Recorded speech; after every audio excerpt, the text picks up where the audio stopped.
الرحیم، یہ ریڈیو قطر ہے۔ اب آپ محمود احمد سے خبریں سنیے۔ ابتدا میں پیش خدمت ہیں اہم خبروں کی سرخیاں۔ صاحب سمامیر کو معاہدہ شمالی بحر اوقیانوس کی تنظیم نیٹو کے سیکریٹری جنرل کی جانب سے ٹیلی فون کال موصول ہوئی ہے۔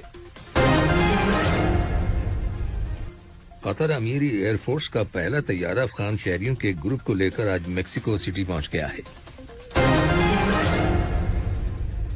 وزارت صحت نے کہا ہے کہ ملک کے اندر کرونا وائرس کے مزید 213 مریض صحت یاب ہو گئے ہیں، جس کے بعد اس وبا سے شفا پانے والے افراد کی مجموعی تعداد اب 2,28,540 ہو گئی ہے۔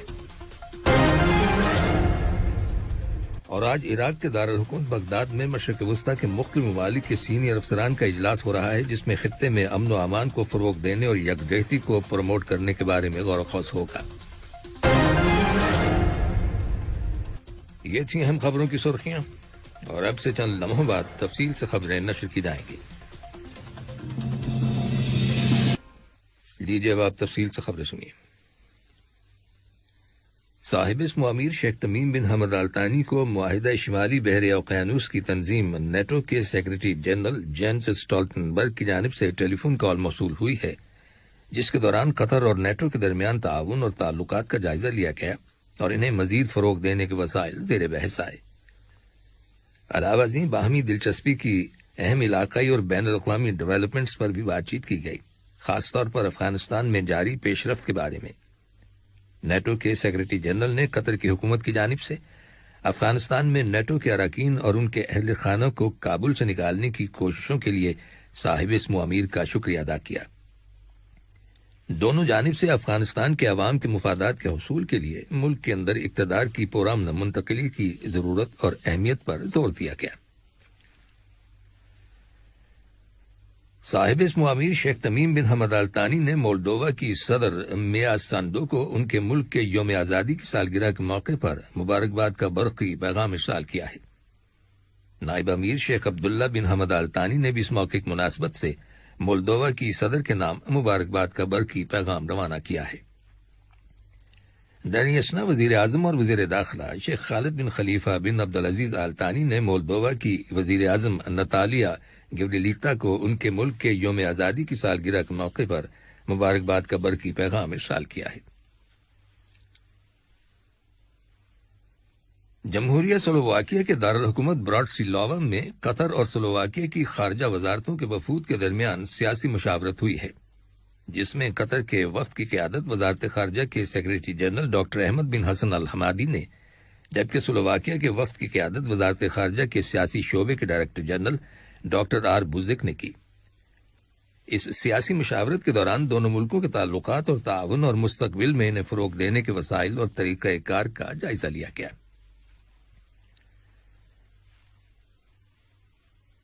ریاست قطر نے عوامی جمہوریہ الجیریا اور مراکش کے درمیان سفارتی تعلقات منقطع ہو جانے پر افسوس کا اظہار کیا ہے۔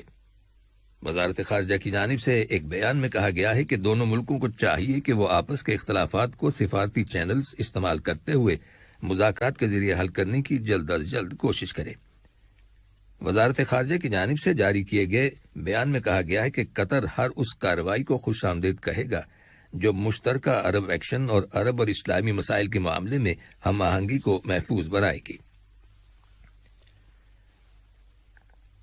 قطر امیری ایئر فورس کا پہلا طیارہ افغان شہریوں کے ایک گروپ کو لے کر آج میکسیکو سٹی پہنچ گیا ہے۔ یاد رہے کہ قطر نے افغانستان کے دارالحکومت کابل سے 40,000 افراد کو بحفاظت نکال کر دوحہ منتقل کیا تھا۔ یہ کارروائی افغانستان میں متعلقہ ممالک اور پارٹنرز کے تعاون سے مکمل کی گئی تھی۔ جن لوگوں کو افغانستان سے ایویکویٹ کیا گیا ہے، ان میں سے بیشتر لوگ اس وقت دوحہ میں ٹرانزٹ میں ہیں اور ان کی منزل مقصود کی طرف روانگی تک وہ دوحہ ہی میں عارضی طور پر قیام کریں گے۔ انہیں حکومت کی جانب سے ہر طرح کی سہولتیں فراہم کی گئی ہیں۔ اس ضمن میں وزارت خارجہ کی جانب سے ایک بیان جاری کیا گیا جس میں کہا گیا ہے کہ لوگوں کا انخلاء افغانستان کے برادر عوام کے وقار اور حفاظت کے حق کے حوالے سے قطر کی کوششوں کا حصہ ہے۔ بیان میں واضح کیا گیا ہے کہ قطر نے ہزاروں افغان ملازمین اور ان کے خاندانوں کے ساتھ ساتھ پورے ملک سے طالبات کو محفوظ طریقے سے نکالنے میں مدد دی ہے اور امریکہ، فرانس، جرمنی اور دیگر ممالک کے شہریوں کے انخلاء میں بھی سہولت فراہم کی ہے۔ وزارت صحت نے کہا ہے کہ ملک کے اندر گزشتہ 24 گھنٹوں کے دوران کرونا وائرس کے 212 نئے کیسز رجسٹر کیے گئے ہیں، جن میں سے 145 کا تعلق مقیم لوگوں سے ہے، جبکہ 67 کیسز کا تعلق ان ٹریولرز سے ہے جو حال ہی میں بیرون ملک سے دوحہ آئے ہیں۔ دینی اسنا وزارت صحت نے کرونا وائرس کے مزید 213 مریضوں کے صحت یاب ہو جانے کی تصدیق کی ہے، جس کے بعد اس وبا سے شفا پانے والے افراد کی مجموعی تعداد اب 2,28,540 ہو گئی ہے۔ افغانستان کے دارالحکومت کابل کے ایئرپورٹ کے باہر حال ہی میں جو 2 خودکش دھماکے ہوئے تھے ان میں ہلاکتوں کی تعداد 85 ہو گئی ہے، جبکہ 100 سے زیادہ لوگ زخمی ہوئے ہیں۔ رائٹرز خبر رساں ایجنسی کی رپورٹ کے مطابق ان دھماکوں کے نتیجے میں 13 امریکی فوجی ہلاک اور 18 زخمی ہوئے ہیں، جبکہ 72 افغان شہری بھی مارے گئے ہیں۔ ان میں 28 طالبان شامل ہیں۔ رپورٹس کے مطابق دہشت گرد تنظیم داعش نے ان حملوں کی ذمہ داری قبول کرنے کا اعلان کیا ہے۔ اسی دوران میں کابل کے ایئرپورٹ پر مزید حملے کیے جانے کا خدشہ ظاہر کیا گیا، جس کی وجہ سے آسٹریلیا اور نیوزی لینڈ کی حکومتوں نے وہاں سے لوگوں کے انخلاء کا کام وقتی طور پر روک دیا ہے۔ امریکہ کے صدر جو بائیڈن نے اپنے ایک بیان میں کہا ہے کہ داعش کو اس دہشت گردی کی سزا ضرور ملے گی۔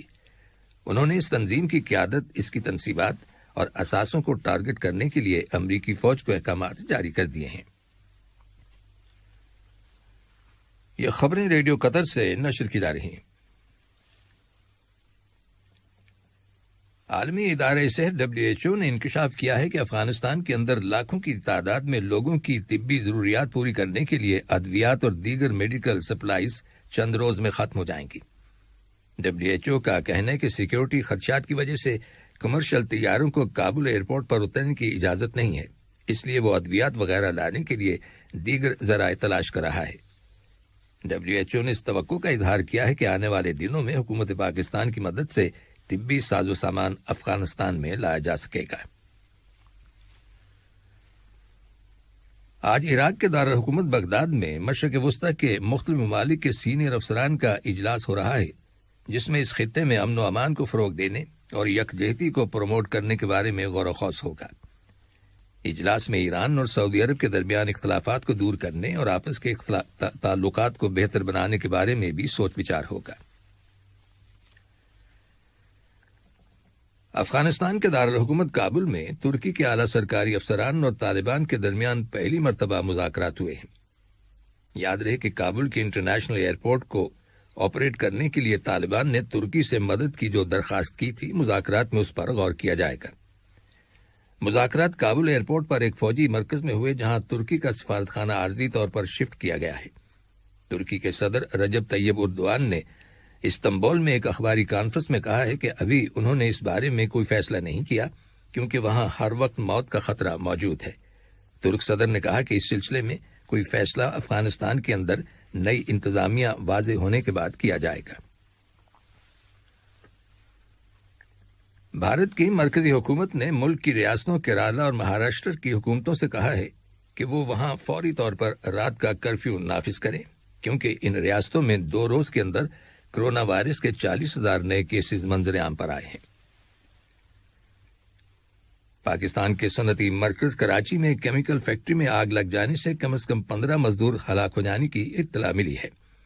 رپورٹس کے مطابق 20 سے زیادہ مزدور فیکٹری کے کمپاؤنڈ کے اندر تھے جب اچانک انتہائی آتشگیر کیمیکل میں آگ لگ گئی، جس نے تھوڑی ہی دیر میں پوری عمارت کو اپنی لپیٹ میں لے لیا۔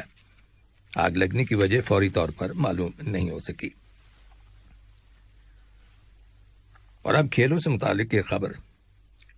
ایشین فٹ بال کنفیڈریشن نے اعلان کیا ہے کہ حکومت قطر نے سن 2022 میں قطر میں ہونے والے فیفا ورلڈ کپ کے لیے ایشین کوالیفائرز کے فائنل راؤنڈ کے دوسرے گروپ کا میچ دوحہ کے خلیفہ انٹرنیشنل اسٹیڈیم میں کھیلنے کی اجازت دے دی ہے۔ یہ میچ آسٹریلیا اور چین کی ٹیموں کے درمیان 2 ستمبر کو کھیلا جائے گا، جبکہ پہلے گروپ میں شامل عراق اور ایران کی ٹیموں کے درمیان میچ ستمبر کی 7 تاریخ کو ہوگا۔ آخر میں اہم خبروں کی سرخیاں ایک بار پھر سن لیجیے۔ صاحب اسم امیر کو معاہدے شمالی بحر اوقیانوس کی تنظیم نیٹو کے سیکریٹری جنرل کی جانب سے ٹیلی فون کال موصول ہوئی ہے۔ قطر امیر ایئر فورس کا پہلا طیارہ افغان شہریوں کے گروپ کو لے کر آج میکسیکو سٹی پہنچ گیا ہے۔ وزارت صحت نے کہا ہے کہ ملک کے اندر کورونا وائرس کے مزید 213 مریض صحت یاب ہو گئے ہیں، جس کے بعد اس وبا سے شفا پانے والے افراد کی مجموعی تعداد اب 2,28,540 ہو گئی ہے۔ اور آج عراق کے دارالحکومت بغداد میں مشرق وسطیٰ کے مختلف ممالک کے سینئر افسران کا اجلاس ہو رہا ہے، جس میں خطے میں امن و امان کو فروغ دینے اور یکجہتی کو پروموٹ کرنے کے بارے میں غور و خوض ہوگا۔ ریڈیو قطر سے خبروں کا آج کا پہلا بلیٹن ختم ہوا۔